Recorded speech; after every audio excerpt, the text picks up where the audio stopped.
Hello guys, welcome to Daily Current Affairs series. Today we will discuss about 28th September current affairs. Myself Sunny Sandeep. Welcome to our channel Gear Up for Group 1 exam. Let us discuss the today's important current affairs. The first one, Nagorno-Karabakh region. Where is this region is located? It is located between Armenia and Azerbaijan. Right side I have given a picture regarding Nagorno and Karabakh region. Here there is a clashes between these two countries, that is Armenia and Azerbaijan. Clashes erupted between Armenia and Azerbaijan over the volatile Nagorno Karabakh region. Here the word volatile means it is not like a steady one, or it's like a stable one. That means every time clashes will be happened there in that region. Here igniting concern about the instability, that is volatile meaning instability, in the South Caucasus. Here there is a sea, that is Caucasus Sea, a corridor for pipelines transporting oil and gas to world markets. Here first of all we have to understand that there may be some clashes between any two countries. First of all, there should be some economic profit, economic benefit should be there, or should be it's like a religion should be there, or some other things should be there. In that point of view we have to think in that way, then only we can understand. At the same time we will remember that concept also. Here in this situation, that is Nagorno and Karabakh region, they are fighting, or there clashes between these two countries erupting between these two countries about the pipelines, that is regarding oil and gas to the world markets. That's why there is a several, or oftenly we are seeing the clashes between these two countries. Here Nagorno and Karabakh broke away from the Azerbaijan in a conflict that broke out as the Soviet Union collapsed in 1991. We have seen that there is a Soviet collapse in 1991. In that Nagorno Karabakh broke away from this Azerbaijan. But now there is a, even though ceasefire is there between these two countries, but there are clashes between these two countries. Here, though a ceasefire was agreed in 1994, after thousands of people were killed and many more displaced. That in that situation, after, even though ceasefire is there in involvement or in deal, but even though after that thousands of people were killed and many more displaced in that situation. That is what we have to learn from this Nagorno and Karabakh region. Next one, there is a disease in that Kerala, Karnataka. Here we know that sandalwood is famous in Karnataka. That's why India's sandalwood trees, the country's pride, particularly of Karnataka and as well as Kerala also. Now this sandalwood are facing a serious threat with the return of the destructive sandalwood spike disease, that is SST. That means again it came in that region.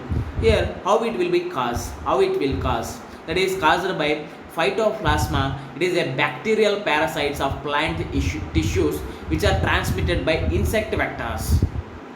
Here we can see that right side a picture regarding sandalwood. In that we can see that there is some holes are in gaps between in that sandalwood. In that gaps there may be a bacterial parasite of plant tissues that will be carried, or that will be transmitted by the insect vectors.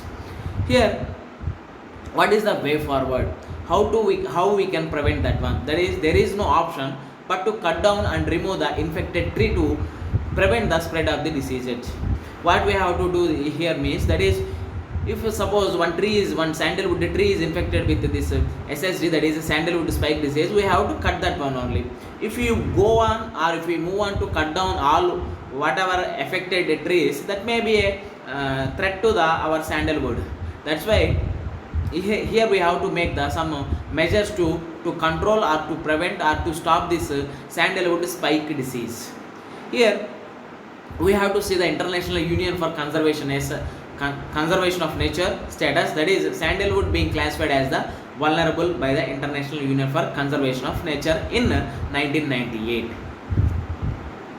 Next one, a famous person, and he is a major turned to politician, that is Jaswant Singh.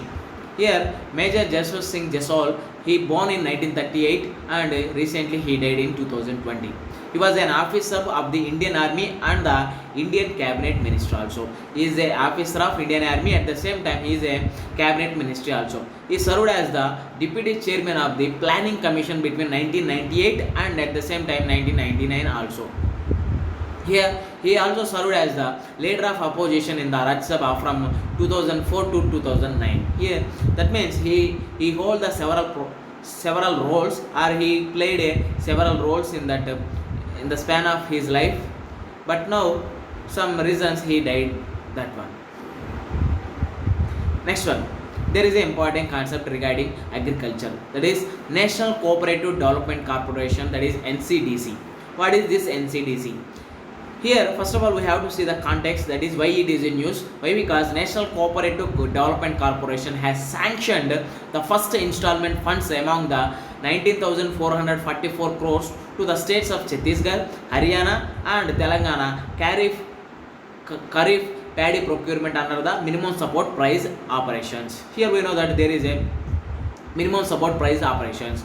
In that part, NCDC has sanctioned the first installment funds of amounting to the 19,444 crores to the states of Chhattisgarh, Haryana and as well as Telangana also.